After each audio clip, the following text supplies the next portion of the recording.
Hi everyone, welcome back to my video. তো তোমরা সবাই কেমন আছো অবশ্যই কমেন্ট করে বলবে। আর আমি কিন্তু বেশ ভালো আছি। আমাকে দেখতেই পারছো যে সাজুগুজু করছি। কোথায় যাব বলো তো? ঠিকই ধরেছো, কারণ তোমরা তো অনেকেই জানো। তো বলেই দিচ্ছি, যাব হচ্ছে, বর আসছে তো স্টেশনে যাব, বাড়িও চলে যাব আজকে। তার জন্য রেডি শেডি হয়ে নিচ্ছে এখানে।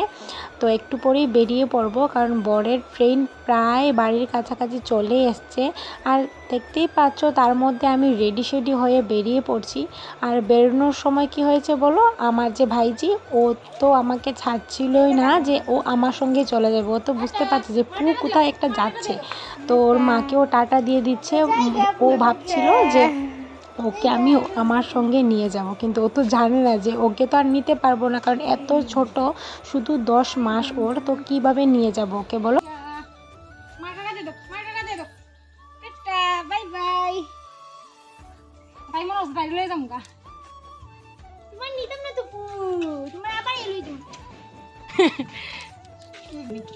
মা দেখি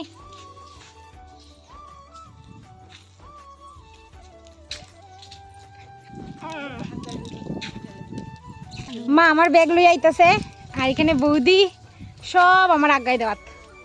টাটা দাও শান্তা, টাটা দাও। টাটাই দিকে দেশ।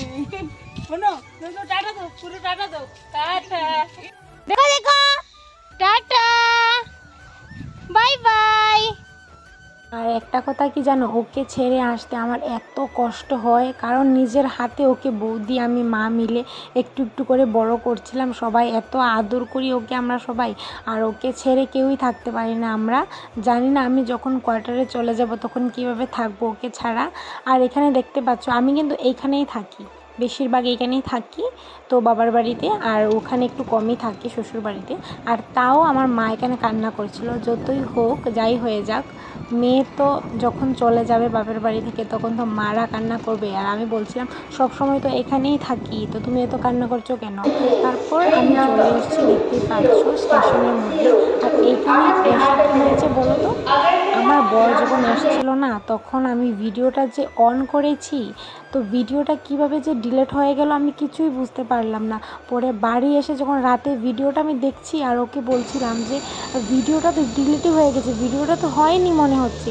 তো ও বলছিল কিছুই হবে না, কী হয়েছে, যখন আমার সঙ্গে কোয়ার্টারে চলে যাবে তখন তো রোজই ভিডিও বানাবে। আর এখানে ব্যাক সাইডটা আমি একটু ভিডিও বানাচ্ছিলাম, আর ও না 10 কেজি আম নিয়ে এসছে মালদা থেকে। তো আমাকে দিয়ে দিয়েছে 2টা ব্যাগ, আমি নিয়ে নিয়েছি, আর বাকিটা ওই নিয়েছে। তারপর বাড়ি আসার পর আমি রাতে একটু ভিডিও বানালাম, কারণ ভিডিওটা তো পোস্ট করতে হবে, তার জন্য ভাবছি একটু ভিডিওটা বানিয়ে নিই।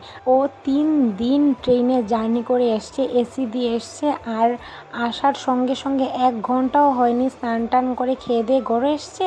আর ওর সর্দি লেগে গেছে, প্রচণ্ড জ্বরও চলে এসছে। পরের দিন ও ডাক্তারও দেখাতে চলে গিয়েছিল সকাল সকাল, কারণ এসির মধ্যে ফুল এসি, তার মধ্যে বাইরে গরম, ভিতরে তো এসির ঠান্ডা বাতাসে ও একদম শরীর খুবই খারাপ হয়ে গেছে। আজকের মতো এইটুকুই, তো চলো টাটা।